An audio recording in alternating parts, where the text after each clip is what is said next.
கர்த்தர் நல்லவர், கர்த்தர் நல்லவர், கர்த்தர் நல்லவர். தேவனுடைய செய்திக்கு ஆதாரமாய் ஒரு வசனத்தை வாசிக்கிறேன். வாசித்து சொன்ன பின்பு நாம் ஸ்தோத்தரித்து அதன் பின்பு செய்திக்குள் போக போகிறோம். மத்தேயு சுவிசேஷத்தின் புஸ்தகம் 4ஆம் அதிகாரம் 15வது வசனம். மத்தேயு 4ஆம் அதிகாரம் 15வது வசனம். இருளில் இருக்கும் ஜனங்கள் பெரிய வெளிச்சத்தை கண்டார்கள். மரண இருளின் திசையில் இருக்கிறவர்களுக்கு வெளிச்சம் உதித்தது. மரண இருளின் திசையில் இருக்கிறவர்களுக்கு வெளிச்சம் உதித்தது. ஆம், இங்கு ஒரு திசையை பார்க்கிறோம். இந்த திசைக்கு பெயர் மரண இருளின் திசை என்று பெயர். இப்ப நாம் கண்களை மூடி கர்த்தரை நோக்கி ஸ்தோத்தரிக்க போகிறோம். ஆண்டவரே, இந்த மரண இருளின் திசையை குறித்த ஒளிவு மறைவற்ற எல்லா காரியத்தை எங்களுக்கு பேசுவீராக, விளங்க பண்ணுவீராக.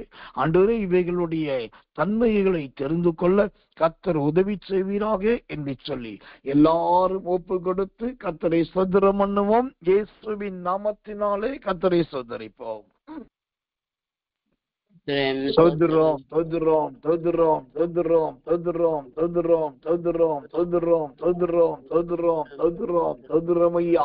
அல்லேலூயா. ரீபா லகதட கங்கு லகதட மௌதுர் யாக்கல பலபல பக்கர பலபல பக்கர பலபல பக்கர பலபல பக்கர பலபலதியா லகதுடி யாக்கர மௌதுரி யாக்கட மௌதுடி யாக்கர கதேனிக்க தொகதன மகதகதன மக்கத்தக்க கரதியா.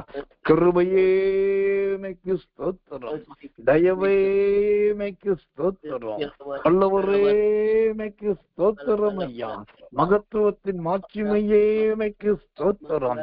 இயேசுவின் நாமத்தினாலே கர்த்தருடைய ஆவியானவர் கிரியை செய்வீராக.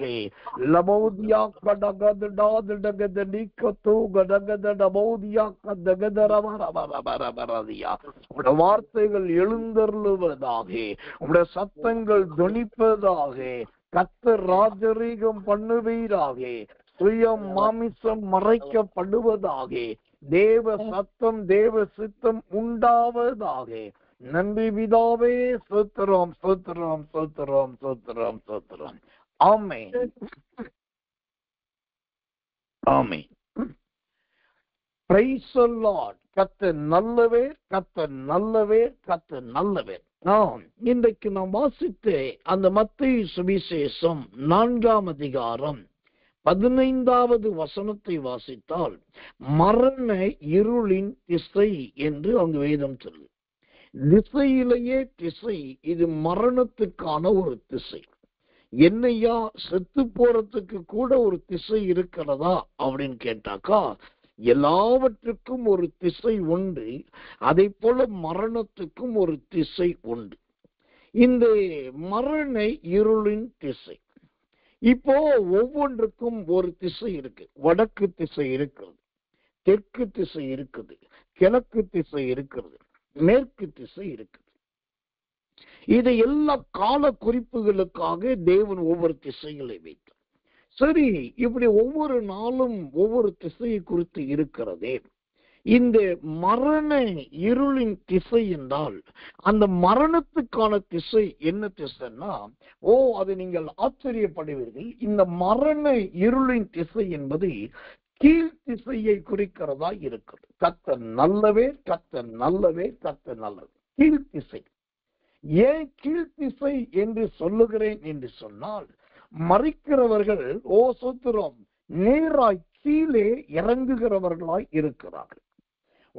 சோத்திரம், தேவனுக்கு மகிமை உண்டாவதாக. பிரசங்கியின் புஸ்தகத்திலே வாசிக்கும் போது அங்கு மனிதர்களுடைய ஆவி மேலே எடுத்துக் கொள்ளப்படுவதை குறித்தும் மிருகங்களுடைய ஆவி கீழே இறங்குவதை குறித்தும் நாம் பார்க்கலாம். தேவனுடைய நாமத்துக்கு மகிமையும் கிருபையும் தயவும் உண்டாவதாக. ஆனால் இந்த மரண திசை என்பது ஏன் கீழ்த்திசை என்று சொல்லுகிறேன் என்று சொன்னாக்கா, கர்த்தர் மரித்த உடனே ஒரு மனுஷன் ஆனாலும் மனுஷி ஆனாலும் கர்த்தர் நல்லவே, அவர்கள் முதலாவது பூமிக்கு உள்ளேதான் ஒன்று புதைக்கப்படுகிறார்கள், இரண்டாவது எரிக்கப்படுகிறார்கள். பொதுவாக மரணத்துக்கு பின்பு அடக்கம் என்பது எல்லாருக்கும் தெரிந்தது ரெண்டு விதம். ஒன்று புதைக்கப்படுகிற விதம், இரண்டாவது எரிக்கப்படுகிற விதம். ஆனால் இதை அல்லாமல் இன்னும் ரெண்டு விதங்கள் உண்டு. மொத்தம் மரண அடக்கம் என்பது 4 விதத்திலே இருக்கிறது. முதலாவது, இந்தியாவின் மற்றும் தமிழகத்தின் பாரம்பரியத்தின்படி மரித்த ஒருவரை கொண்டு போய் சுத்திரம் எரிக்கிறார்கள். ஏன் எரிக்கிறார்கள்? அவர்களை புதைத்தால் என்ன?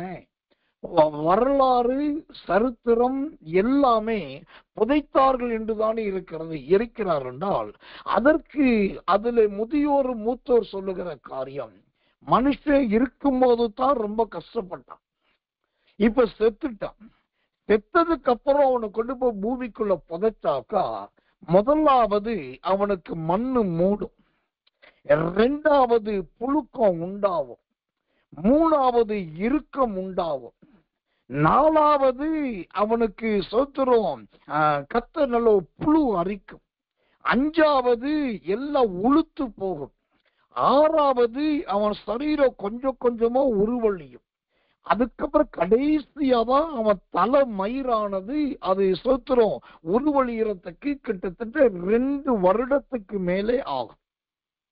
இப்ப அவங்களுடைய வாதம் என்னன்னாக்கா, ஒருத்தர் புதைச்சிட்டாக்கா அவன் உயிரோடு இருக்கும்போது அணுவணுமா அனுபவிச்ச கஷ்டம் நஷ்டத்தை விட அந்த புதைச்சதுக்கு அப்புறம் இன்னும் கஷ்டப்படுவாங்க. அதனாலதான் அவன் எரிச்சிட்டாக்கா அதோடு எல்லாம் முடிஞ்சிருச்சு. எலும்பும் போயிடுச்சு, மாம்சமும் போயிடுச்சு, தலைமயிரும் போயிடுச்சு, அவன் உடம்பும் போயிடுச்சு, எல்லாம் போயிடுச்சு, அதோடு முடிஞ்சிருச்சு. அங்க ஒண்ணுமே இருக்காது, சாம்பல் மட்டும் கிடைக்கும். அது 2-3 நாள் கழிச்சு பார்த்தா அந்த காத்து வந்து அந்த சாம்பலையும் பறக்கடிச்சிடும்.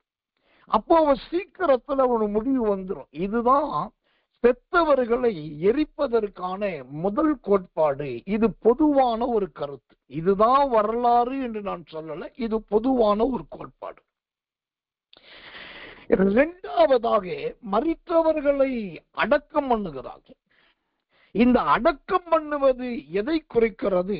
கர்த்தர் நல்லவே, சத்தியத்தின்படி சொல்லணும்னா நீ மண்ணிலிருந்து எடுக்கப்பட்டாய், மண்ணுக்கு திரும்புவாய். ஒன்று. இரண்டாவதாக, மனுஷன் பிறந்த உடனே தரையிலே படுக்க வைக்கப்படுகிறான். அது ஆண் பிள்ளையானாலும் பெண் பிள்ளையானாலும் பிறந்த உடனே அந்த பிள்ளையானது தரையிலே அல்லது கீழே படுக்க வைக்கப்படுகிறது. அதே போல ஒரு மனுஷனுடைய முடிவு படுக்கையில தான் முடியணும், அவனுக்கு கொண்டு போய் படுக்கதான் வைக்கணும். மூணாவது, இந்த செத்தவர்களை அடக்கம் பண்ணதுக்கு மூணாவது காரணம் என்னன்னா ஒரு மன திருப்தி. அடக்கம் பண்ணியாச்சு, அவர் கல்லறையில இருக்கிறாரு, கல்லறை தோட்டத்துல இருக்கிறாரு, அப்புறம் கல்லறையில பெட்டிக்குள்ள இருக்கிறாரு அப்படின்ற ஒரு சின்ன ஆறுதல் தான். இதையெல்லாம் கடந்து மரித்தவர்களை அடக்கம் பண்ணுவதற்கு, புதைப்பதற்கு இரண்டாவது அடுத்த காரணம் என்னன்னாக்கா, இயேசுக்கு மன்னிக்கணும், பழைய ஏற்பாட்டிலும் சரி புதிய ஏற்பாட்டிலும் சரி இந்த அடக்கம் பண்ணுதல் என்பது ஒரு அடையாளம். பழைய ஏற்பாட்டு காலத்துல நீங்க ராஜாக்களின் புஸ்தகத்திலும் நாளாகமங்களின் புஸ்தகத்திலும் படிச்சு பார்த்தீங்கன்னா, ஒரு ராஜா எத்தியோப்பியாவில் இறந்திருப்பான், ஆனா அவனை தூக்கிட்டு வந்து இஸ்ரவேல்ல அடக்கம் பண்ணுவான். ஏன்னா ஒண்ணு அவனோட சொந்த தேசத்துல அடக்கம் பண்ணணும், ரெண்டாவது அந்த சொந்த தேசத்துல அடக்கம் பண்ணாதான் அந்த கல்லறை அங்க பத்திரமா இருக்கும். அந்த கல்லறை பத்திரமா இருக்கும், அது ஒரு அடையாளம். எங்க ராஜா இங்க வைக்கப்பட்டிருக்காரு, என்னுடைய ராணி இங்க அடக்கம் பண்ணப்பட்டிருக்காங்க, என்னுடைய தகப்பன் இங்கு நினைவாய் இருக்கிறார் சொல்லி, ஓ கர்த்தர் நல்லவர், அது ஒரு அடையாளமாய் கொண்டு வந்தார். வேதத்திலே இந்த மரண அடக்கத்திலே ரொம்ப பரிதாபமான ஒரு அடக்கம் யாருடைய அடக்கம்னாக்கா, ரொம்ப வருத்தப்பட வேண்டிய பரிதாபமான ஒரு அடக்கம். சோத்திர யாருக்கு அந்த மரண இருளின் திசையை ரொம்ப பாதிப்பு அனுபவித்தது யாருன்னா ஆபிரகாம் தான். இது எத்தனை பேருக்கு தெரியும் தெரியல. ஆபிரகாமை குறித்து சொல்லுகிறது, அவன் தகப்பன் காலத்திலேயே ஸ்ரீமான். அவனுக்கு கைப்படிந்த வேலைக்காரர்கள் 318 பேர் இருந்தாங்க. அப்புறம் ஒட்டகங்கள், மாடுகள், கழுதைகள், ஆடுகள், செல்வம், ஐஸ்வர்யம் எல்லாம் ஏராளமா இருந்தும் முழு வேதாகமத்திலேயே மரித்த பின்பு அடக்கத்திலே ரொம்ப பாதிக்கப்பட்டது ஆபிரகாம். ஏன் சொல்றேன்னா, இந்த ஆபிரகாமுக்கு இவ்வளவு செல்வமும் திரட்சியும் இருந்தும் தன் மனைவியாகிய சாராள் செத்த போது அந்த மனைவியாகிய சாராளுடைய சரீரத்தை அடக்கம் பண்ண அவனுக்கு ஒரு இடம் இல்லை. அப்போ அந்த வேதம் சொல்லுகிறது, ஆபிரகாம் அந்த மனுஷனிடத்து பக்கத்தில் இருக்க மனுஷனிட போய் கெஞ்சுறான், இந்த பிணம் சோத்திரம் இந்த இடத்துல இருப்பதற்கு நான் விரும்பல, கர்த்தர் நல்லவே, ஆனபடினால் இதை அடக்கம் பண்ணுவதற்கு எனக்கு ஒரு குகை வேண்டும். கர்த்தர் நல்லவே, கர்த்தர் நல்லவே, எனக்கு இந்த உடலை அடக்கம் பண்ண ஒரு இடம் வேணும்னு சொல்லி அவ்வளோ பெரிய மனுஷன் கெஞ்சுறான். அதுக்கப்புறம் ஒரு விளக்கரையும் கொடுத்து அந்த இடத்தை வாங்கி அதுக்கப்புறமா தான் ஆபிரகாம் தன் மனைவியாகிய சாராளை அடக்கம் பண்றான். இப்ப நல்லா கவனித்துக் கொள்ளுங்க, மரண இருளின் திசை என்பது எவ்வளவு பயங்கரமானது என்பதை கவனிக்கணும். தேவனுடைய நாமத்துக்கு மகிமை, கிருபை, தயை உண்டாவதாக. இப்ப நிறைய பேருக்கு கேள்வி, ஏன் அவ்வளோ பெரிய ஆபிரகாம் விசுவாசிகளின் வீரன், சுதந்திரவாளியாக ஈசாக்கை பெற்றெடுத்த சாராள், ஏன் அவளுக்கு நிரந்தர கல்லறை இல்லையா, அவளுக்கு ஒரு சொந்த பூமிக்கு இல்லையான்னு கேட்கலாம். இந்த சாராளுக்கு இந்த நிலைமை வந்ததுக்கு ஒரு காரணம் என்ன தெரியுமா? வேதம் சொல்லுகிறது, பூமியிலே நீதிமானுக்கு சரி கட்டப்படும். அது நீதிமானுக்கு மட்டுமல்ல, மனுஷனுக்கும், மனிதர்கள் செய்கிற ஒவ்வொன்றுக்கும் சரி கட்டப்படும். அப்ப இவ்வளோ பெரிய பணக்காரனா இருந்தும் அவனுடைய மனைவியாகிய சாராளுக்கு ஒரு கல்லறை பூமி கிடைக்கலன்றதுக்கு என்ன காரணம்னா, இவள் முதலாவது இந்த சாராளிடத்தில் காணப்பட்ட காரியம் என்ன? ஒன்று, சோதரம், தேவதூதன் வந்து உன் மனைவி பிள்ளை பெறுவாள் என்று சொன்னபோது அவள் நகைக்கிறவளாய் இருந்தாள். இரண்டாவது, நான் நகைக்கவில்லை என்று பொய் சொல்லுகிறவளாய் இருந்தாள். மூணாவது, இவள் தன்னுடைய வீட்டில் இருந்த வேலைக்காரியாகிய ஆகாரை இவள்தான் அழைத்து ஆபிரகாமுக்கு மனைவியாய் கொடுத்தாள். ஆனால் அடுத்த கொஞ்ச நாள் ஆனவுடனே இவள் அழைத்து ஆபிரகாமுக்கு மனைவியாய் கொடுத்த அந்த ஆகாரை இவளே பாடுபடுத்த ஆரம்பித்து விட்டாள். இந்த ஆகாரின் நிமித்தமாகவே ஆகார் வனாந்தரத்துக்கு துரத்தப்பட்டார். இப்ப இதெல்லாம் கர்த்தர் பார்க்கிறார். அப்ப பூமியிலே சரி கட்டப்படும். இப்போ இந்த ஆபிரகாமுடைய மனைவியாகிய சாராளுக்கு அவள் செய்த இந்த கிரியைகளுக்கு ஒரு நியாய தீர்ப்பு, ஒரு நியாயம் தீர்க்கப்படும்.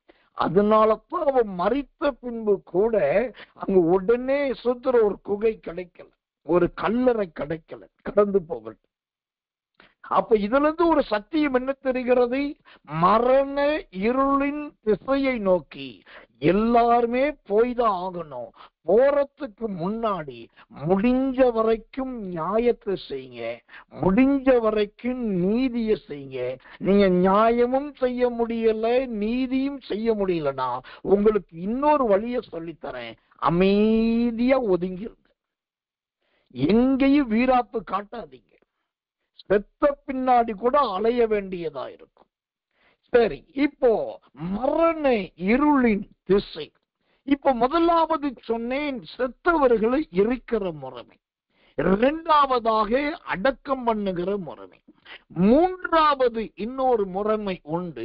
சமீபத்தில் இந்திய தேசத்தின் மிகப்பெரிய முன்னோடி கோடீஸ்வரரும் மிகப்பெரிய முன்னோடி தொழிலதிபருமான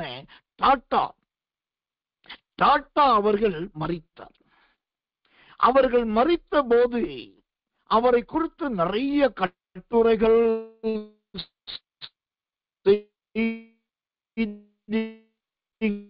அவரை குறித்து இழிவாய் பேசினவர்களை விட அந்த டாட்டாவை வரவேற்று உயர்த்தி பேசினவர்கள் தான் ரொம்ப அதிகம். ஆனால் உங்களில் எத்தனை பேருக்கு தெரியும் தெரியல, அந்த டாட்டா அவர்களுடைய இன பாரம்பரியத்தின்படி மரித்தவர்களை எரிக்கவோ அடக்கம் பண்ணவோ கூடாது. அதற்கு பதில் என்ன செய்யணும், அவங்க அதுக்குன்னு சில மலை பகுதியை உயரமான இடத்த வச்சிருக்காங்க. அங்க கொண்டு போய் அந்த சரீரத்தை, அந்த பிணத்தை போட்டு வந்துடணும். அங்க காக்காவும் திங்கும், கழுகும் திங்கும், பருந்தும் திங்கும், இரும்பும் திங்கும், அப்புறம் சொத்துற கொடிய விலங்குகள் திங்கும். இப்ப யோசிக்கணும், டாட்டா என்கிறவன் ஒரு கட்டம் வந்த போது இந்தியாவின் கொரோனாவின் காலத்துல பல ஆயிரம் கோடி அது இந்தியாவுக்கு அவர் தானம் வழங்கினார். அதை தவிர எவ்வளவோ பல லட்சம் கோடியை ஏழைகளுக்கு அதுக்கு இதுக்கும் செலவிட்டார். இவ்வளவு செலவிட்ட அந்த மனுஷனுடைய மரணத்துக்கு பின்பு அவருடைய மரண இருளின் திசையானது ஒரு பிணம் தூக்கி எரியப்படுவதை போல எரியப்பட்டது. எவ்வளவு பயங்கரம் பாருங்க. இதெல்லாம் நிறைய பேர் யோசிப்பது கிடையாது, இப்படியெல்லாம் இருக்கிறதா என்று ஆராய்வது கிடையாது. ஆனா ஒரு தேவ பிள்ளை என்று சொன்னால் இதெல்லாம் நிதானிக்கணும். இப்போ மரணத்துக்கு பின்பு அடக்கத்துல இது மூன்றாவது முறை. நான்காவது முறை என்னன்னாக்கா, குறிப்பிட்ட ஒரு தேசம், அந்த தேசத்தின் பெயர் எனக்கு நினைவில் இல்லை, மன்னிக்கணும். ஆதி முதல் இன்றைக்கு வரைக்கும் அதை ஒரு பாரம்பரியமாகவே கடைபிடிக்கிறார். என்ன பாரம்பரியம்னா, வீட்டிலே வயது முதிர்ந்த தகப்பனோ தாயோ தாத்தாவோ பாட்டியோ அவங்களுக்கு நல்ல வயசு ஆயிடுச்சு, இனி அவங்க ரொம்ப நாள் இருக்க மாட்டாங்க, அதாவது பிழைக்க மாட்டாங்கன்னு கிடையாது, ரொம்ப நாள் இருக்க மாட்டாங்கன்னு தெரிஞ்சுட்டாக்கா அந்த வீட்டினுடைய மகனோ மற்றவர்களை சேர்ந்து என்ன பண்ணுவாங்க, அந்த வயதான சொத்துரும் தாத்தாவை பாட்டியில அம்மா அப்பாவை அப்படியே கட்டி ஒரு ஜோலி மாதிரி கட்டி தோல்ல வச்சுக்கிட்டு ஒரு மலைக்கு மேல தனியா கொண்டு போயிடுவாங்க. கொண்டு போயிட்டு அங்க விட்டுட்டு வந்துடுவாங்க. கொல்ல மாட்டாங்க, அப்புறம் சோதரம் தள்ளி விட மாட்டாங்க, அங்க கொண்டு விட்டு வந்துடுவாங்க. இது ஆரம்பத்துல வயதானவர்களை கட்டாயமான முறையிலே கொண்டு போய் அதை இயற்கையின் கடவுளுக்கு அவர்கள் கொண்டு காணிக்கையாக நினைத்து செய்தார்கள். ஆனால் அதுக்கப்புறம் விஞ்ஞானம் அறிவியல் இது இந்த சம்பவ உலகத்துக்கு வெளியே தெரிய ஆரம்பிக்க கொஞ்சம் பிரச்சனைகள் வர ஆரம்பித்த உடனே இவன் சமீபத்தில் என்ன பண்றாங்கன்னா, அந்த வயதானவர்கள் இனி பிழைக்க மாட்டார்கள், இல்லாட்டி ரொம்ப வயசு ஆயிருச்சுன்னு தெரிஞ்சாக்கா அவங்களுக்கு கொஞ்சம் சாப்பாடு பொருள் எல்லாம் செஞ்சு எல்லாம் பண்ணிட்டு மேல கொண்டு போயிட்டு சோத்திர ஒரு உயரமான இடத்துல இருந்து கீழே தள்ளி விட்டுறாங்க. உயிரோடு இருக்கும் போதே தள்ளி விட்டுட்டு திரும்பி வந்துருவாங்க. இது இன்னைக்கும் இருக்கிறது. இப்ப நல்லா கவனிக்கணும், மரண இருளின் திசை. இப்போ மரணத்துக்கு பின்பு அடக்கத்தை குறித்து 4 விளக்கங்களையும் வியாக்கியானங்களையும் உங்களுக்கு சொல்லியிருக்கு. அடுத்ததாக மரணம் என்றால் என்ன, மரணம் என்பதின் அர்த்தம் என்ன? மரணம்னா என்னங்க அப்படின்னு கேட்டா கொச்சையா சொல்லுவாங்க, சாவு, செத்து போறது, அப்புறம் உயிர் போயிடுச்சு, அவரு சொத்துரும் மூச்சு விட மறந்துட்டாரு. இது எல்லாம் ஒரு விளையாட்டு சொற்கள், நடைமுறை ஒரு பாரம்பரிய வழக்க சொல். ஆனா மரணம் என்றால் சரியான அர்த்தம் என்ன தெரியுமா? மரணம் என்றால் இருள் என்று அர்த்தம். மரணம் என்றால் இருள். சங்கீதம் 23 அதிகாரம் 4 வசனத்தை படிச்சு பாருங்க. நான் மரண இருளின் பள்ளத்தாக்கில் நடந்தாலும் பொல்லாப்புக்கு பயப்படும். மரணத்தின் இருள். மரணம் என்றாலே அதற்கு உண்மையான ஒரு பெயர் இருள். இங்க இன்னொரு ரகசியத்தை வெளிப்படையா சொல்றேன். நீங்க பரிசுத்தவானா இருந்தாலும் இந்த இருளுக்குள் போய் தான் ஆகணும். பரிசுத்தவாட்டியா இருந்தாலும் இந்த இருளுக்குள் போய் தான் ஆகணும்.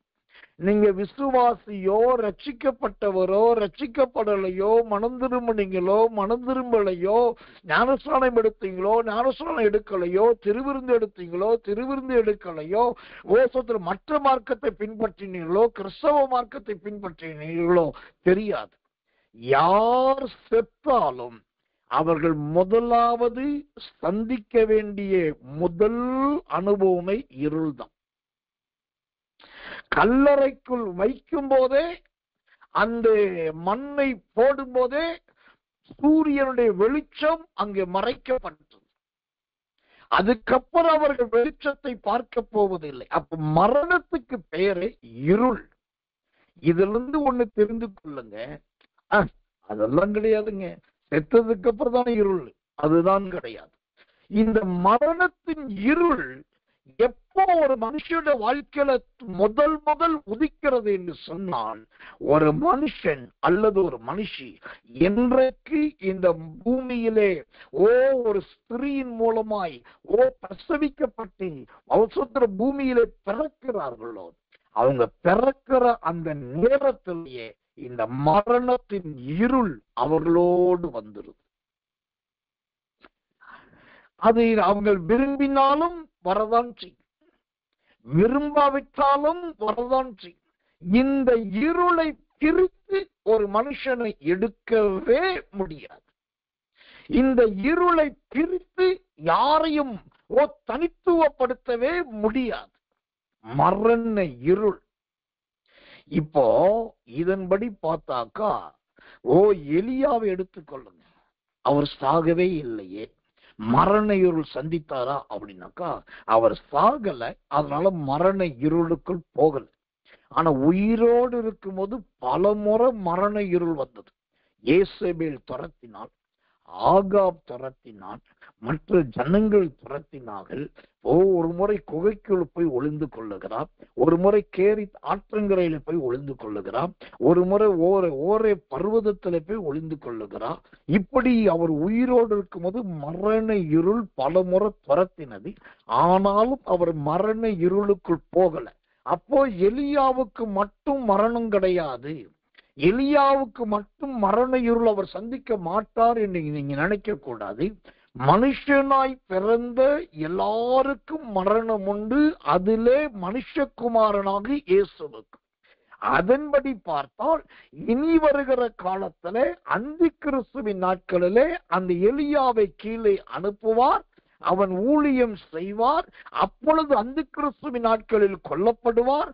அவரும் ஒரு நாள் மரண இருளை சந்தித்துதான் ஆக வேண்டும். மரணம் என்றால் இருள். அதுதான் இங்கே மத்தேயு 4:15 சொல்லுகிறது, மரண இருளின் திசை. அப்ப மரணத்துக்கு திசை எதுனாக்கா, கர்த்தர் நல்லவர், நேர கீழே இறங்குவது. தேவனுடைய நாமத்துக்கு மகிமை உண்டாகும். நான் ஒரு சில காரியத்தை சொல்றேன், நீங்க பயப்படக்கூடாது. தைரியம் உள்ளவங்க பாருங்க. நான் வெளிப்படையா இதை சொல்லலாமா வேண்டாமான்னு தெரியல. ஆனா ஒவ்வொருத்தரா கூப்பிட்டு நான் தனித்தனியாவும் சொல்ல முடியாது. அப்போ அதனால சொல்லிடுறேன். நீங்க துணிச்சல் உள்ளவர்கள், தைரியம் உள்ளவங்க பார்க்கலாம். எல்லார் கையிலையும் இந்த நாட்கள்ல மொபைல் போன் இருக்கு. அதுல ஆண்ட்ராய்டு மொபைல் வச்சிருக்கிறவங்க எல்லாத்தையுமே யூடியூப் என்கிற ஒரு ஆப் இருக்கும். இந்த யூடியூப் ஆப்ல சர்ச்ல போயிட்டு சிசிடிவி அப்படின்னு போடுங்க, இல்லாட்டி சிசிடிவி கேமரா அப்படி மட்டும் போடுங்க. அப்படி போட்டீங்கன்னா அடுத்துக்கு அப்புறம் கீழே நிறைய பாக்ஸஸ் வரும், அப்படியே ஒவ்வொரு சீனரியா வரும். அதுல ஒவ்வொன்றா டச் பண்ணி பார்த்தீங்கன்னா ரொம்ப தெளிவா தெரியும். ஒரு மனுஷனுடைய மரணத்துக்கு ஒருத்தர் மறிச்ச உடனே என்ன நடக்குதுன்றது ரொம்ப லைவா இருக்கும். ஒரு மனுஷன் ரோட்டை கிராஸ் பண்ணி போயிட்டே இருக்கிறான், எதிர்த்தாப்புல வந்த ஒரு வண்டி திடீர்னு அடிச்சிருச்சு. அடிச்ச வேகத்துல அந்த மனுஷன் அப்படியே கீழே படுத்துறான், ஸ்பாட் அவுட். அந்த டிவில அந்த சூத்திரம் அந்த ரெக்கார்டிங்ல தெளிவா தெரியுது.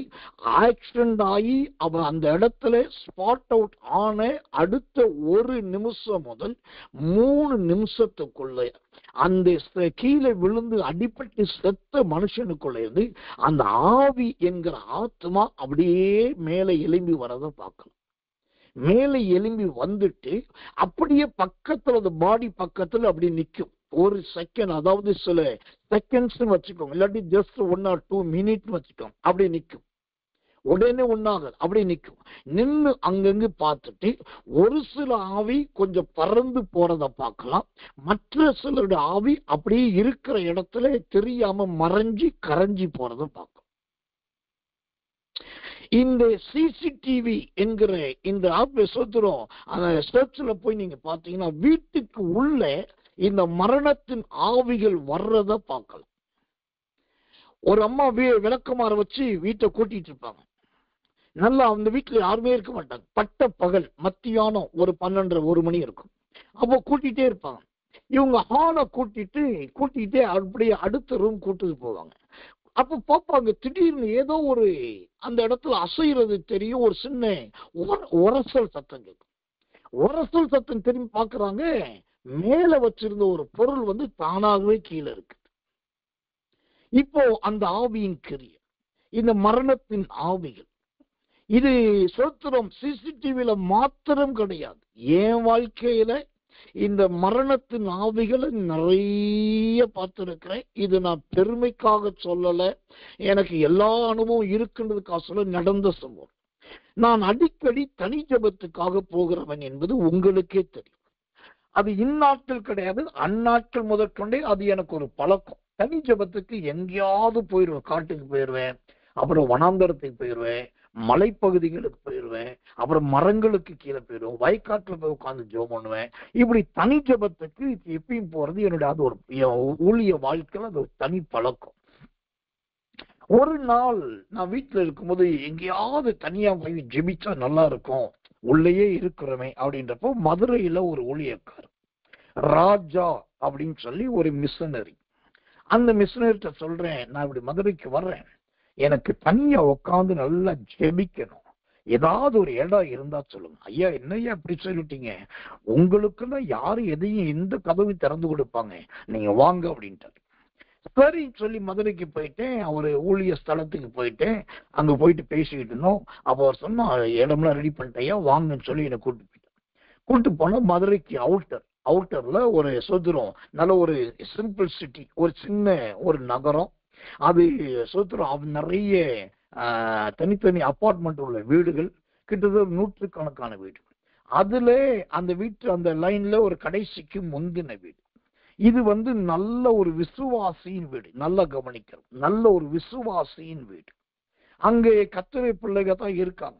அவங்க தன் சொந்த காரியத்துக்காக மதுரையிலிருந்து பரவிட்டு தூத்துக்குடி போயாச்சு. இப்ப அந்த வீடு இருக்குது, அதாவது வீடு புழக்கத்துல தான் இருக்கு. அவங்க ஒரு 2 days வெளியே போயிருக்காங்க. அதை பூட்டி இருக்கிற வீட்டை எனக்கு கீ வாங்கி கொடுக்குறேன். அப்போ வந்துட்டு விட்டுட்டு ரூம் எல்லாம் காட்டிட்டு எதையும் யூஸ் பண்ணிக்கோங்க, எதையும் திறந்துக்கோங்க, எப்படி ஃப்ரீயா இருங்க, பயப்பட வேண்டியது ஒண்ணு நீங்க எதனாலும் யூஸ் பண்ணிக்கோங்கன்னு சொல்லிட்டு ஒரு அதிகாரத்தை கொடுத்துட்டு அவர் போயிட்டார். அப்ப மத்தியான கிட்டத்தட்ட ஒரு 2 மணி இருக்கும். நான் நல்லா உட்காந்து ஆவில நிரம்பி அந்நிய பாஷை பேசி ஜெபம் பண்ணிட்டு இருக்கேன். நான் சென்டர் ஹால்ல கீழே தரையில தான் உட்கார்ந்துருக்கேன். அப்போ நல்ல ஆவில் நிரம்பி ஜெபம் பண்ணிட்டு இருக்கேன் பாருங்க. அந்த நேரத்துல திடீர்னு சொல்லி ஏதோ ஒரு சோத்திரம் கர்த்தர் நல்ல ஒரு சாயல் ஒண்ணு அந்த பக்கம் அப்படி கடந்து போச்சு. அதோட கடந்து போன உடனே என் கை கால் உடம்புல இருக்கிற அந்த மயிரெல்லாம் சிலிர்த்து எழுப்பிச்சு. இப்போ நான் சும்மா இல்ல பைபிள் படிச்சுட்டு இருக்கேன், ஜோம் பண்ணிட்டு இருக்கேன். ஆனா அப்போ இந்த மாதிரி போகுது. அப்போ உடனே நான் ஆண்டுட்டு கேட்டேன், அந்த வரை நான் தனியா இருக்கிறேன். ஆனா இந்த வீட்டுல இப்போ உட்காந்து ஜோம் பண்ணிட்டு இருக்கேன், பைபிள் படிச்சுட்டு இருக்கேன், ஜோம் பண்ணிட்டு இருக்கேன். இப்போ இந்த மாதிரி ஒண்ணு தெரியும், இது என்ன, நான் பார்க்கணும், எனக்கு சொல்லும் அப்படின்னு கேட்கிறேன். அப்போ கரெக்டா பாக்குறேன், அது அந்த பக்கம் போனது மீண்டும் ரூம்குள்ள இருந்து இப்ப ஏஞ்சி நல்ல உயரமா நடந்து வரும். அப்பதான் எனக்கு நல்லா தெரியுது, அது ஏதோ ஒரு அசுத்த ஆவி இல்லை, ஒரு மரித்தவனுடைய சமீபத்தில் மரித்தவனுடைய ஆவி. கர்த்தர் நல்லவே.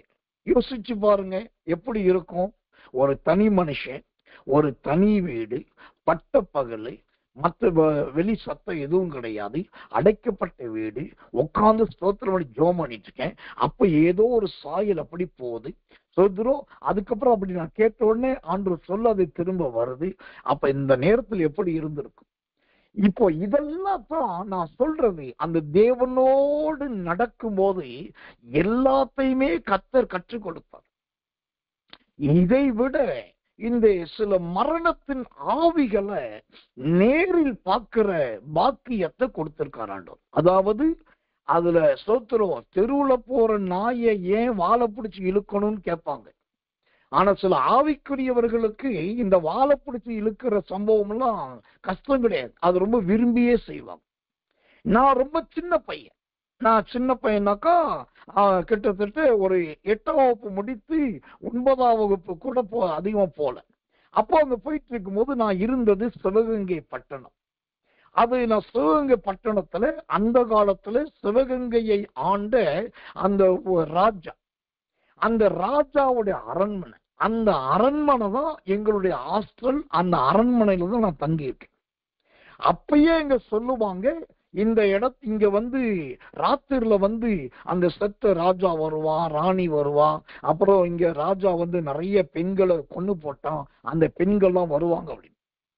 அது நான் நம்பல. அது நம்பக்கூடிய அளவுக்கு எனக்கு வயதும் கிடையாது. ஆனா அவங்க சொல்லுவாங்க, அந்த அரண்மனையில உள்ள எங்கள் பாக்ஸ் ரூம் என்று சொல்லக்கூடிய பெட்டி அறை ஒண்ணு இருக்கு. எல்லாருடைய பெட்டியும் அங்க வரிசையா இருக்கும் அந்த பாக்ஸ் ரூம். அந்த பாக்ஸ் ரூம்ல மரத்தினால் செய்த ஒரு படிக்கட்டு இருக்கு. அது கீழே தரைத்தளத்திலிருந்து முதல் தளத்துக்கு மேல் தளத்துக்கு போகக்கூடியது. இப்ப எல்லாம் நிறைய பேர் சொல்லியிருக்காங்க, சாயங்காலத்துல இல்லாட்டி ராத்திரில பார்த்தா இந்த படியில தான் அந்த குதிரை ஒண்ணு ஏறுறத இறங்குறத பார்க்கலாம், குதிரை ஏறுறத பார்க்கலாமா, இதெல்லாம் சொல்லுவாங்க. ஆனா நான் இது பண்ணல. ஒரு நாள் சோத்திரம், பயங்கரமான வேக்காடு, பயங்கரமான புழுக்கம். அப்போ புது ஃப்ரெண்ட்ஸ் கொஞ்சம் எனக்கு கிடைச்சிட்டாங்க. அதனால அவங்களோட பேசிக்கிட்டு நான் தனியா போய் ஒரு 3-4 பசங்களோடு அந்த ஹாஸ்டல்ல ஓப்பன் பிளேஸ்ல கிரவுண்ட்ல படுத்தாச்சு. கிரவுண்ட்ல படுத்தாக்கா அந்த அரண்மனைக்கு பின்னாடி ஒரு கல்லறை இருக்கு, அது ராஜாவை அடக்கம் பண்ண கல்லறை. அப்போ சோதரம் ஒரு நாள் ராத்திரி திடீர்னு நல்லா தூங்கிட்டு இருக்கேன். ஒருத்தர் சொல்றான், ஐயோ ஐயோ அங்க போற இங்க போட்டு, அவன் பாட்டுக்கு உளறான், அவன் பாட்டுக்கு அலறான், கைய கால வீசுறான், அவனுக்கு என்னென்னமோ பண்ணுது. அப்ப நான் கேட்டேன், டேய் என்ன அப்படின்னு. இந்த மாதிரி அங்க ஒரு ஆள் நடந்து போனது பாரு.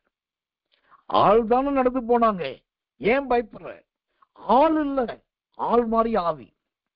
அப்போ ராத்திரி கிட்டத்தட்ட நடுநிசி கடந்த நேரம். அப்ப எனக்கு ஒரு ஆசை, இந்த ஹாஸ்டல்ல இந்த அரண்மனையில குதிரை வருதுன்றாங்க. அப்புறம் ஆள் படிக்கட்டுல ஏறுற சத்தம் டக் டக் டக் டக் டக் டக் கேக்குதுன்றாங்க. அப்புறம் இங்க என்ன ராஜாவுடையது என்னென்னமோ சொல்றாங்க. இப்போ எனக்கு என்ன ஆசை, நான் உடனே ஏஞ்சி உட்காந்து ஜெபம் பண்ணேன். அப்ப நான் சின்ன பையன், அப்பதான் துதி சங்கர் மூலமா ஆண்டவருக்குள்ள வந்து ரட்சிக்கப்பட்ட போது உடனே ஜெபம் பண்ணிட்டு ஏஞ்சி உட்காந்துட்டு ஆண்டவரை சொன்னேன், ஆண்டவரே இந்த மரண இருளின் ஆவியை நான் பார்க்கணும், மரண இருளின் ஆவியை எனக்கு காண்பியும், தயவு செய்து எனக்கு காண்பின்னு சொல்லி. நான் சின்ன பையன் தானே, அப்ப சின்ன பிள்ளைத்தனமா எனக்கு தெரிஞ்ச மாதிரி நல்லா ஜெபம் பண்ணிட்டு நல்லா உட்காந்து ஜெபம் பண்றேன். இப்ப எனக்கு மனசு சொல்லுது, நீ உட்காராத அப்படின்னு. உடனே படுத்துட்டேன். குப்புறப்படவை படுத்து விட்டு தலையை தூக்கிட்டு பார்த்துட்டே இருக்கு. நடந்த சம்பவம் நடுநிசி கடக்குது. அந்த அரண்மனையின் வேலி ஓரத்தில் இருக்கிற கல்லறை பகுதியிலிருந்து ஒரு ராஜ உருவம் அப்படியே எழும்பி வருது. வந்து அப்படி பவனி போத போல போகுது. நான் பார்த்துட்டே இருக்கிறேன். அந்த சோத்திரம் அது அந்த மனுஷனை பார்த்தாலே ஒரு ராஜ உடை மாதிரி வித்தியாசமா இருக்குது. எனக்கே உடம்பெல்லாம் மீசில் இருக்குது. உடனே நான் பார்க்கிறேன். சோத்திரம் ஆண்டவரே ஸ்தோத்திரம் ஆண்டேன். கொஞ்ச நேரத்துல பார்த்தா அடுத்த கணத்துல அது அப்படி மறைஞ்சு போச்சு. இப்ப நல்லா கவனிக்கணும். மரண இருளின் திசை என்பது எல்லாருக்கும் மரித்த பின்புதான் தெரியும் என்பது கிடையாது.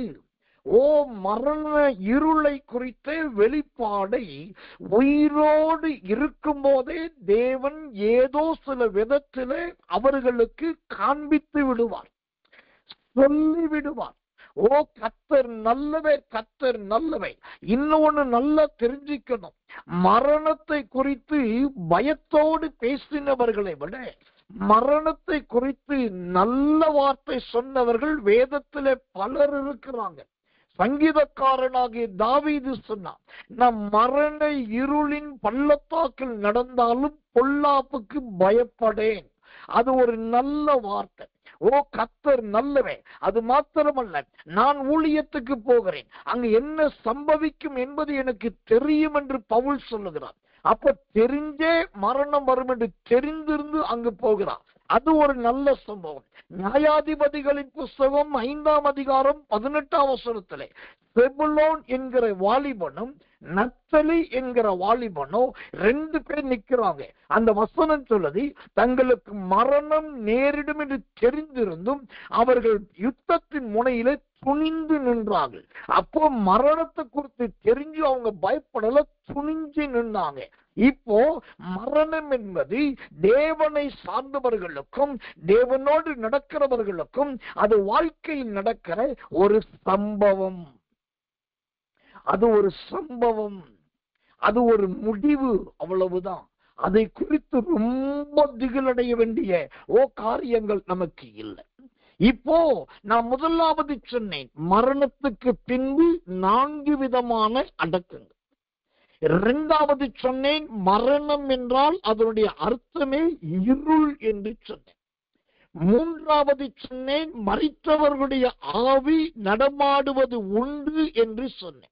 ஆனால் ஏன் அந்த ஆவி நடமாடுது, யாருடைய ஆவி நடமாடும் என்று சொல்லுவதற்கு எனக்கு நேரம் இல்லாததுனால அதை சொல்ல விரும்பல, சொல்ல முடியல.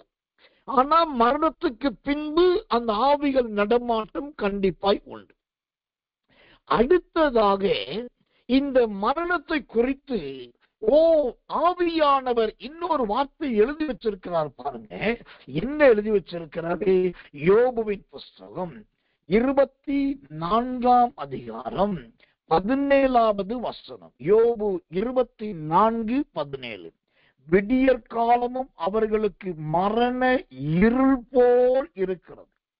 அப்படிப்பட்டவன் மரண இருளின் பயங்கரத்தோடு பழகி இருக்கிறான். இப்ப மரணம் என்பது ஒன்று இருள். 2வதாக இந்த யோபு 24:17 என்ன சொல்லுகிறது, அது பயங்கரம் என்று சொல்லு. கர்த்தர் நல்லவர், கர்த்தர் நல்லவர், கர்த்தர் நல்லவர். எனக்கன்பானவர்களே, இந்த பயங்கரத்தோடு என்று வேதம் சொல்லுகிறதே, இந்த பயங்கரம் என்றால் என்னங்க? இந்த பயங்கரம் என்பது எதை காண்பிக்கிறதா இருக்கிறது? வாசிக்கிறேன். கர்த்தர் நல்லவர், கர்த்தர் நல்லவர், கர்த்தர் நல்லவர். சங்கீதங்களின் புஸ்தகம் 91ஆம் சங்கீதம் 5வது வசனம். சங்கீதம் 91:5. இரவில் உண்டாகும் பயங்கரத்துக்கும். இப்போ இந்த மரணம் என்றால் 2வது பயங்கரத்தை குறிக்குது. இந்த பயங்கரம் எப்படி இருக்குமா? ராத்திரி மாதிரி இருக்குமா? இங்க இப்ப நான் சொல்ற இந்த ராத்திரி மாதிரி கிடையாது. நான் சொல்ற ராத்திரி என்பது கிட்டத்தட்ட ஒரு 4000 வருஷத்துக்கு முன்னாடி இருக்கிற ராத்திரி. ஏன்னா இன்னைக்கு இருக்கிற ராத்திரியில நமக்கு பெட்ரூம் லைட் இருக்கு, நைட் லேம்ப் இருக்குது, டியூப் லைட் இருக்குது, சீரியல் லைட் இருக்குது, மொபைல் லைட் இருக்குது, நல்ல வெளிச்சம் இருக்குது, சுவிட்ச் இருக்குது, கரண்ட் இருக்குது, விளக்கு இருக்குது, தீபம் இருக்குது, என்னென்னமோ இருக்கு, நிறைய இருக்கு. ஆனா இந்த வார்த்தை சங்கீத 91:5 எழுதும் போது அந்த காலத்துல இது எதுவுமே கிடையாது. அப்போ எப்படி இருக்கணும்? இருள்னாக்கா அட்ட கருப்பு இருள் மாறிதான் இருக்கும். ஒருவர் முகத்தை ஒருவர் பார்க்க முடியாது. அந்த இருள் போன்றதுதான் மரணம். பயங்கரம் என்று சொன்னால் இரவுக்கு ஒப்பானது. மரணம் என்பது முதலாவது ஸ்தோத்திரம், கர்த்தர் நல்லவை, இருளை குறிக்குது. இரண்டாவது அது பயங்கரத்தை குறிக்குது. அந்த பயங்கரம் என்று சொன்னாலே ஒரு ராத்திரியை ஒரு மனுஷன் தனியா எப்படி கடப்பான்? தேவனுடைய நாமத்துக்கு மகிமை உண்டாவதாக. இந்த இரவை குறித்து நான் சொல்லணும்னாக்கா எத்தனை பேர் அதை ஆம் என்று ஸ்தோத்திரம் ஒத்துக்குவீங்கன்னு தெரியல. என் வாழ்க்கையில நான் சந்தித்த பயங்கரம் என்கிற இரவை போல மற்ற யாரும் சந்தித்திருப்பார்களா என்று எனக்கு தெரியாது. ஏனென்று சொன்னா, சிறு வயது முதலே நான் ஒரு அனாதை. சிறு வயது முதலே ஆதரவு, தேறுதல், உதவி, ஒத்தாசை யார் இல்லாமையே வந்தவன். அதனால என் படுக்கை வாழ்க்கையில 95-96% தனிமையில தான் கிடக்கும். ஒன்னு ரோட்ல படுத்து கிடப்பேன், வீதியில படுத்து கிடப்பேன், சாக்குக்குள்ள படுத்து கிடப்பேன், ஒரு எங்கேயாவது கிடப்பேன். சரி, அதெல்லாம் முடிஞ்சது. அப்புறம் கல்யாணம் ஆச்சு. கல்யாணம் ஆகி 1க்கு 3 பிள்ளைங்க பிறந்தாங்க. 3ல 2வது பிள்ளை இறந்துச்சு. இப்போ முதல் பிள்ளை 3வது பிள்ளை கையில இருக்கு. இந்த நேரத்துல கடந்த 2009 வருஷத்துல மனைவி இறந்துட்டாங்க. மனைவி இறந்துட்ட பின்பு ஒற்றார் உறவினர் ஒருவரும் இல்லை. பிள்ளைகள், ஒரு பிள்ளை பாண்டிச்சேரி படிக்க போயாச்சு, இன்னொரு பிள்ளை பண்ருட்டி போயாச்சு. அப்புறம் ஒரு கட்டத்துல நாசரத்துக்கு அனுப்பியாச்சு. இப்ப ஆளுக்கு ஒரு பக்கத்துல எங்கெங்கயோ விட்டாங்க. இப்ப எப்ப பார்த்தாலும் வீட்டுல நான் மட்டும்தான் தனியா இருப்பேன். யாரும் இருக்க மாட்டாங்க. ராத்திரில தூக்கம் என்பது இம்மி அளவு கிடையாது. வீட்டுல சென்ட்ரல் ஹால் இருக்கும். ஹாலுக்கு முன்னாடி ஒரு டிவி இருக்கும். அந்த டிவிக்கு முன்னாடி உட்கார்ந்து இருப்பேன். டிவி ஓடிக்கிட்டே இருக்கும். ஆனா என்ன ஓடுதுன்னு தெரியாது, என்ன நடக்குதுன்னு தெரியாது. கிறிஸ்தவ நிகழ்ச்சியா, மற்ற நிகழ்ச்சியா, சினிமாவா, நாடகமா, பாட்டை, ஒண்ணும் புரியாது. அப்படியே ஓடிட்டு மெய் மறந்து உட்கார்ந்து இருப்பேன். பரிசுத்தாவிக்கு முன்னாடி சொல்றேன், அரை மணி நேரம், 1 மணி நேரம், 1.5 மணி நேரம் இல்ல, விடியற் கால 2 மணி 2:30 மணி வரைக்கும் உட்கார்ந்தே இருப்பேன். ராத்திரி எல்லாம் உட்கார்ந்து இருப்பேன். 2 மணி 2:30 மணிக்கு அப்புறம் என்னை அறியாமல் என் சரீரம் தானாகவே இந்த சோஃபால அப்படி சாயும். அப்படி குனிஞ்ச மாதிரியே படுத்து அப்படி தூங்குவேன். குனிஞ்சிட்டு தான் தூங்குவேன். நல்ல கைய கால நீட்டி கிடையாது. இப்ப இதெல்லாம் பார்த்தீங்கன்னா என் வாழ்க்கையில ஒவ்வொரு நாளும் மரணத்தின் இருளை சந்தித்த நாட்கள், இருளை சந்தித்த காலம். ராத்திரிலையோ திடீர்னு ஏதாவது ஒண்ணுன்னா வர்றதுக்கு ஆள் கிடையாது, உதவி செய்ய யாரும் கிடையாது. ஒவ்வொரு நாளும் மரணத்தின் இருள், மரண திசையில தான் போயிட்டு இருந்தேன். ஆனால் ஒரு மகிழ்ச்சியின் செய்தி என்னன்னா, இத்தனை மரணத்தின் இருளின் திசையில போயிருந்தாலும் அதிலிருந்தெல்லாம் கர்த்தர் காப்பாற்றி இன்றைக்கு அநேகரை மரணத்தின் பிடியிலிருந்து விடுவிக்கிற ஒரு ஊழியத்திலே கிருபையாய் பயன்படுத்துகிறார். அல்லேலூயா. இதுதான் விசுவாச வாழ்க்கை, இதுதான் கிருபையின் ஜீவியம். கர்த்தர் நல்லவே, கர்த்தர் நல்லவே, கர்த்தர் நல்லவே. இப்போ இந்த சோத்திரம் சோத்திரம் சோத்திரம் சோத்திரம் இந்த மரணத்தை குறித்து ரொம்ப விளக்கமா சொல்லணும்னாக்கா, வேதம் முழுவதிலும் இருந்து நான் சொல்லுவதை விட ஒரே புஸ்தகம், ஒரே அதிகாரம், ஒரே வசனத்துல இந்த மரணத்தை குறித்து, அதாவது மரணத்துக்கு பின்பு நடக்கிற சம்பவத்தை சொல்ல பார்க்கிறேன். ஒரே புஸ்தகம், ஒரே அதிகாரம், ஒரே வசனம். அதை படிச்சு அதை நீங்க ஆராய்ந்தாலே மரணத்துக்கு பின்பு என்ன என்பது நன்றாய் தெரிந்துவிடும். அப்ப அந்த வசனம் எது? வாசிக்கிறேன், கவனியுங்கள். எரேமியாவின் புஸ்தகம் 2ஆம் அதிகாரம் 5வது வசனம். எரேமியா 2:5.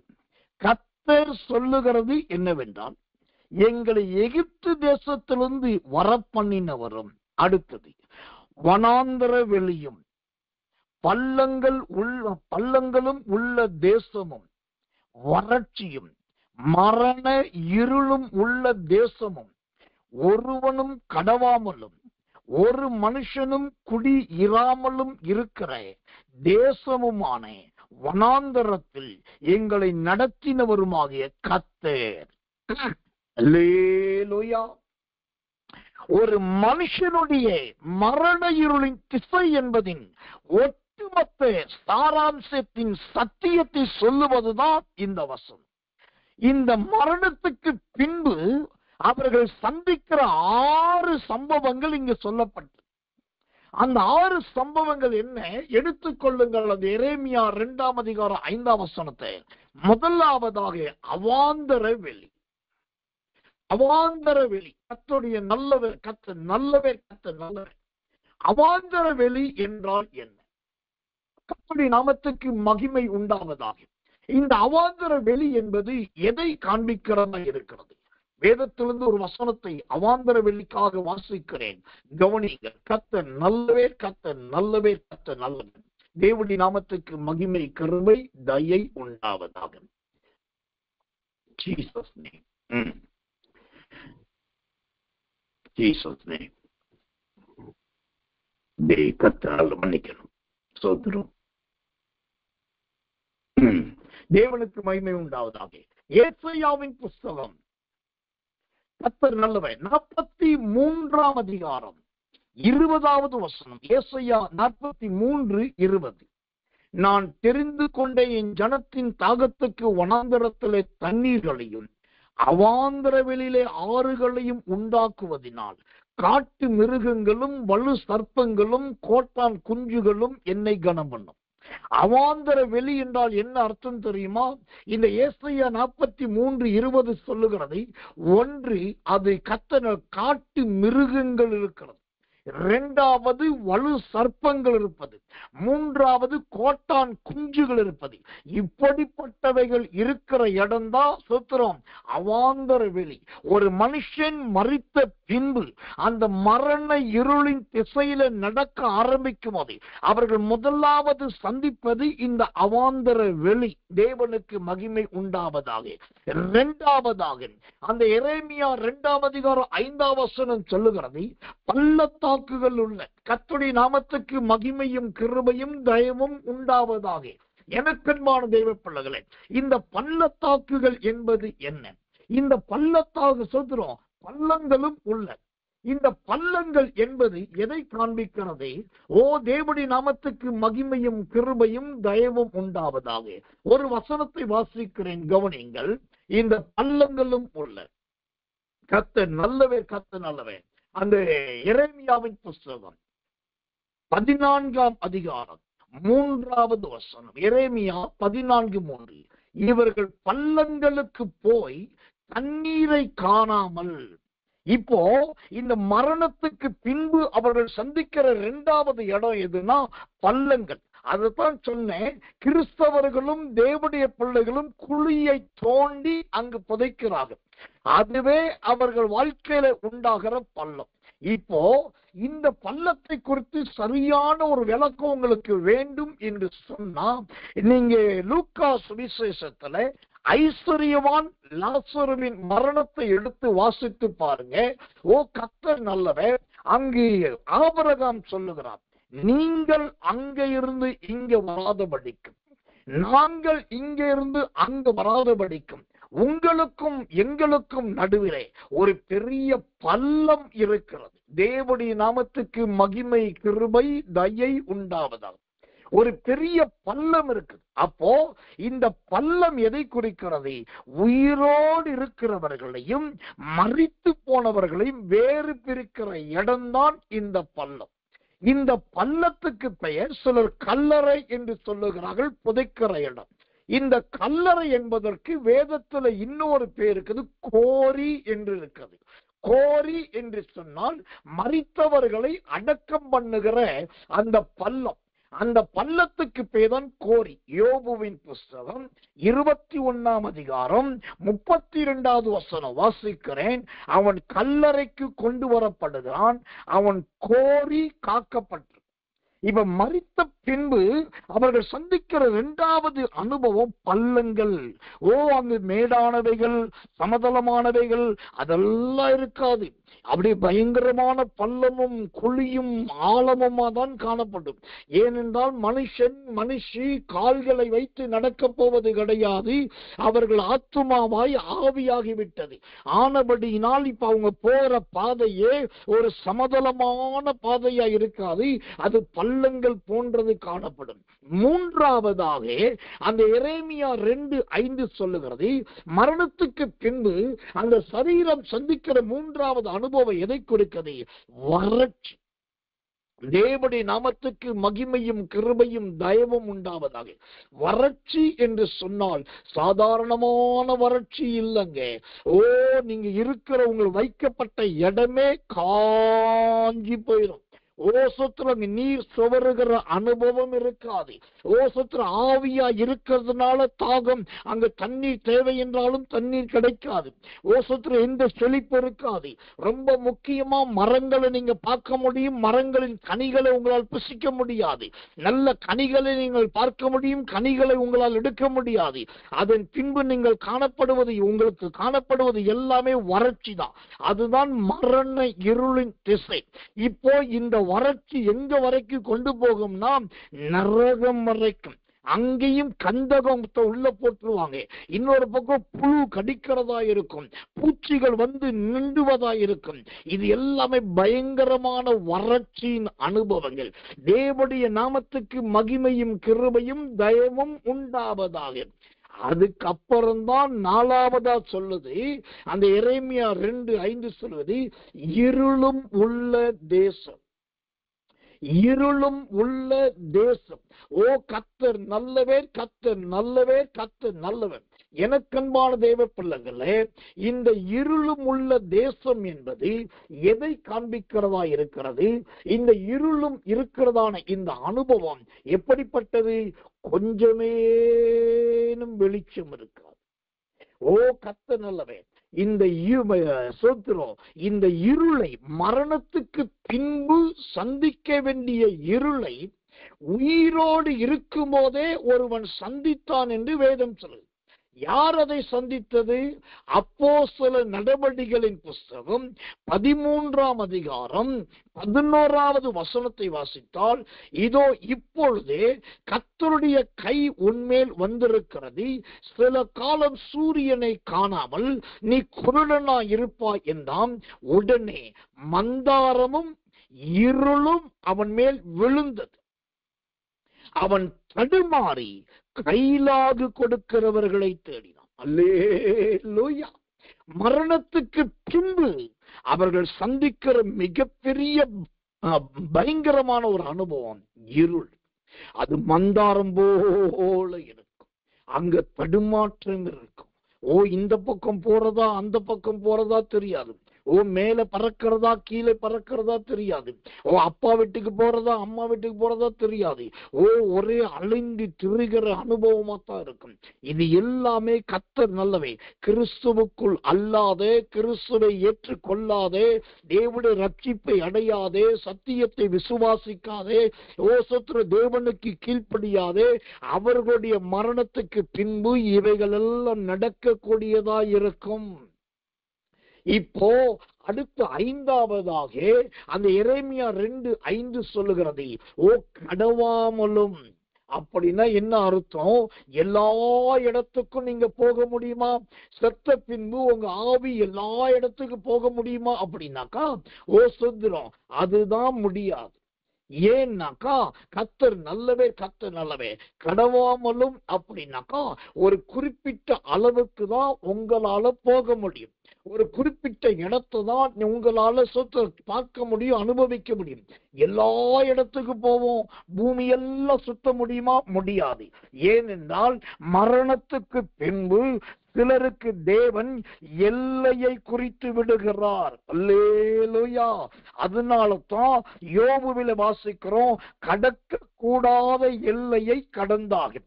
கடக்கக்கூடாத எல்லை என்று ஒரு எல்லை இருக்குது. அது மரணத்துக்கு பின்பு அவர்களுக்கு நியமிக்கப்பட்ட குறிப்பிட்ட இடம். அந்த இடத்தை அவர்கள் தாண்ட முடியாது. அதுதான் 5வது கட்டம், கடவாத இடம். கடைசியா சொல்லுது வனாந்தரம். அந்த எரேமியா 2:5 சொல்லுது வனாந்தரத்தில். இந்த வனாந்தரம் என்பது எதை குறிக்கிறது? கர்த்தரை எங்கு திரும்பினாலும் இருள், அதுதான் வனாந்தரம். எங்கு திரும்பினாலும் அந்தகாரம், அதுதான் வனாந்தரம். எங்கு திரும்பினாலும் மந்தாரம், அதுதான் வனாந்தரம். எங்கு திரும்பினாலும் ஒரே சூத்திரம், இருளின் பயங்கரமான ஓலத்தின் சத்தம், அதுதான் வனாந்தரம். இப்போ மரண இருளின் திசை என்பது, இந்த திசையில இதெல்லாம் இருக்குங்க. 1 இருள் இருக்குது, 2வது பயங்கரம் இருக்குது, 3வது அந்தகாரம் இருக்குது, 4வது அவாந்தர வெளி இருக்குது, 5வது பள்ளத்தாக்கு இருக்குது, 6வது வறட்சி இருக்குது, 7வது சோத்திரம் கடவாத இடம் இருக்குது, கடக்க முடியாத அனுபவம் இருக்குது, 8வதாக வனாந்தரம் போன்ற சூழ்நிலை இருக்குது. இது எல்லாமே மரணத்துக்கு பின்பு வைக்கப்பட்டிருக்கிறவைகள். இப்போ கடைசியா நான் சொல்லி முடிக்கிறேன். எனக்கு இந்த பாதையே வேண்டாம் பாஸ்டர், இந்த மரண இருளின் திசை எனக்கு வேண்டாம், எனக்கு தேவனுடைய பாதை வேணும். அதுக்குத்தான் உலகத்தான் ஒரு பேர் வச்சிருக்கான், தேவலோகம் என்று. என்ன ஒரு அறிவாளி பாருங்க, தேவலோகம்னு வச்சிருக்கான். ஏன் தேவலோகம் அப்படின்னு சொல்றானாக்கா, அங்கு தேவர்கள் வாழ்கிற ஒரு லோகம், அதுதான் தேவலோகம். என்ன ஒரு அருமையான வார்த்தை பாருங்க. இப்ப சில தேவ பிள்ளைகள் இந்த தேவலோகத்தை தான் விரும்புறாங்க. இந்த தேவ பிள்ளைகள் மறிக்கும் போது அவர்களை குறித்து வேதம் அழகாய் சொல்கிறது, நீதிமான்களுடைய மரணம் கர்த்தருடைய பார்வைக்கு அருமையாயிருக்கு. இப்ப தெரிந்து கொள்ளுங்க, பாவம் செஞ்சு, அக்கிரமம் செஞ்சு, ஏமாத்தி, கொள்ளையடிச்சு, திருடி, வஞ்சித்து, இஷ்டம் போல வாழ்ந்து, மனம் போல ஜீவித்து, பார்த்துக்கலாம், காலத்தை பார்த்துக்கலாம், அப்புறம் பார்த்துக்கலாம், நடந்தா பார்த்துக்கலாம், வந்தா பார்த்துக்கலாம் சொல்லி சாக்கு போக்கி சொல்லி ஜெபம் பண்ணாம, பைபிள் படிக்காம, கர்த்தருக்கு பயப்படாம, தேவனுடைய ஊழியத்தை செய்யாம, எதுவுமே செய்யாம மனம் போல வாழ்கிறவர்களுக்கு இந்த 8 விதமான பயங்கரங்கள் காத்திருக்கும். ஆனால் பூமியிலே வாழும் போது யோபுவின் புஸ்தகம் 1ஆம் அதிகாரம் 1, 2, 3 யோபு எப்படி தேவனுக்கு பயந்தவனும் சன்மார்க்கனும் உத்தமனும் நீதிமானுமா இருந்தானோ, அதே போல தேவனுக்கு பயந்து சன்மார்க்கமா ஜீவிச்சு உத்தமத்தை வெளிப்படுத்தி நீதியா ஜீவியத்தை கடத்தினாக்கா நம்முடைய மரணம் எப்படி இருக்கும் தெரியுமா? அது ரொம்ப அருமையாயிருக்கும். அது ரொம்ப அருமையாயிருக்கும். ஈசாக்கு ரொம்ப தெளிவா சொன்னார், நான் மரிக்கிறதுக்கு முன்னாடி உங்களை ஆசீர்வதிக்க விரும்புறேன், அதனால எனக்கு சமைத்து கொண்டு வாங்க.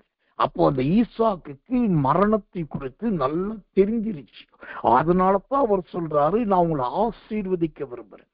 பைபிள்ல எனக்கு ரொம்ப பிடிச்ச மரணம், வேதத்துல எவ்வளோ மரணம் இருக்கு, அதுல ரொம்ப பிடிச்ச ஒரு மரணம் என்ன தெரியுமா? யாக்கோபின் மரணம்.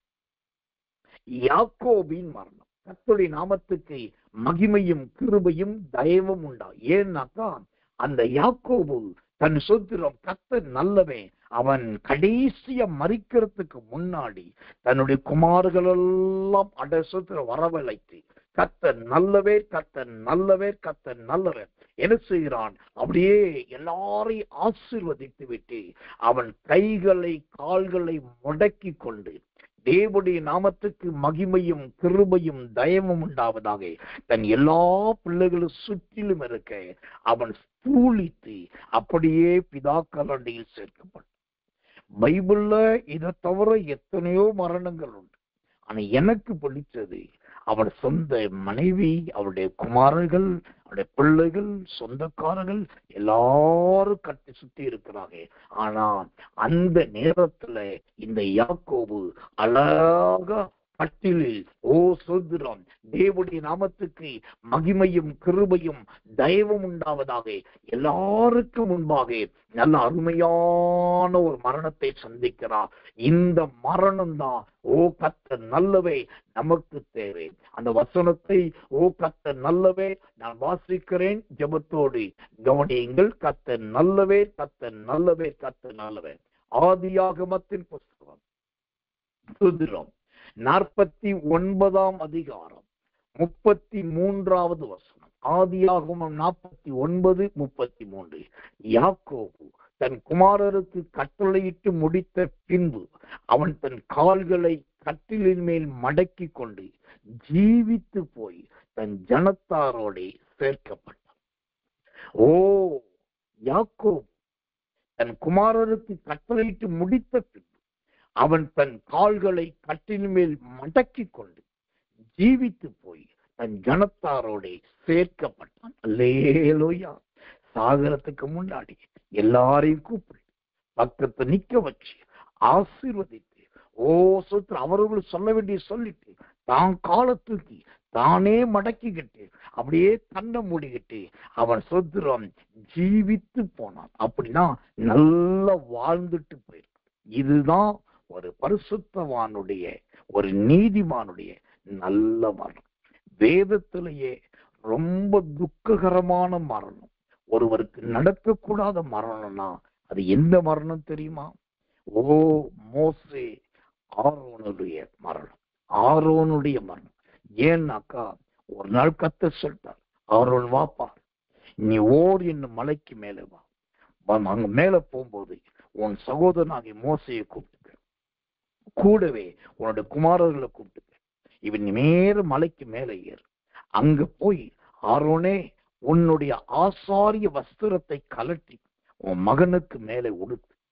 நீ உன்னுடைய ஆசாரிய வஸ்திரத்தை அவனுக்கு உடுத்தின பின்பு, ஓ நீ அங்கே மறித்து போவாய். உன்னுடைய ஆசாரிய ஊழியம் உன் மகனுக்கு வரும் என்று சொல்லிட்டா கர்த்தர். இப்ப நடக்கிறது என்ன தெரியுமா? இப்ப ஆரோன் மலைக்கு மேலே ஏறுகிறான். ஆரோனுடைய இளைய சகோதரனாகிய மோசே பின்னால் போயிட்டு இருக்கார். அதுக்கடுத்து ஆரோனுடைய குமாரன் போயிட்டு இருக்கான். கீழே அந்த மலைக்கு கீழே ஒட்டுமொத்த ஜனங்க பார்த்துட்டு இருக்காங்க. எல்லாரும் பார்த்து கொண்டிருக்க ஆரோன் வஸ்திரத்தை கலட்டி குமாரனுக்கு போட, ஓ சோத்திரம், தன் சொந்த சகோதரனும் ஆவிக்குரிய தகப்பனுமாகிய மோசே பார்த்து கொண்டிருக்கிறேன். சொந்த மகனுக்கும் சகோதரனுக்கும் முன்பாக அந்த மலையிலே ஆரோன் மரித்தான். ஜனங்களும் பார்க்கிறார். இது எவ்வளவு ஒரு பயங்கரம்! அது ஒருவேளை கர்த்தர் சொல்லி செய்ததுதான். ஆனா ஏன் கர்த்தர் இந்த மரணத்தை கட்டளையிட்டார்? சொந்த சகோதரனுக்கு முன்பாக, ஓ சொந்த பிள்ளைக்கு முன்பாக, ஓ சோத்திரம், சொந்த ஜனங்களுக்கு முன்பாக. எந்த ஜனங்களுக்கு இவன் கன்றுக்குட்டிகளை செய்து கொடுத்தானோ அந்த ஜனங்கள் பார்க்கவே ஓர் என்னும் மலையிலே ஆரோனுடைய மரணம் நடக்கிறது. அங்கலாய்ப்பும் புலம்பலும் உண்டாகிறது. எனக்கன்பானவர்களே, உங்களுடைய சூத்திரம் மரண இருளின் திசை. நான் சொன்னனே, ரட்சிக்கப்படாதவர்கள் சந்திக்கிற 8 விதமான அனுபவங்கள் அந்த மரணமா இருக்க வேண்டுமா? நான் சொன்னனே, ஆரோன் எல்லாரும் பார்க்க செத்தானே அந்த மரணமா இருக்கணுமா?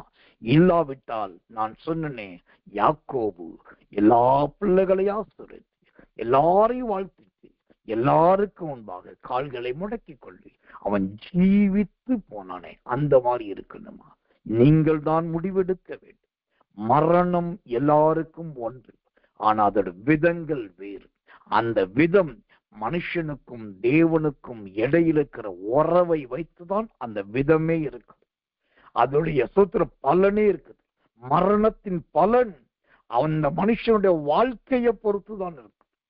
நீங்க யாக்கோபை போல மறிக்கலாம், ஆரோனை போல மறிக்கலாம், இல்ல பாவிகளை போல மறிக்கலாம்.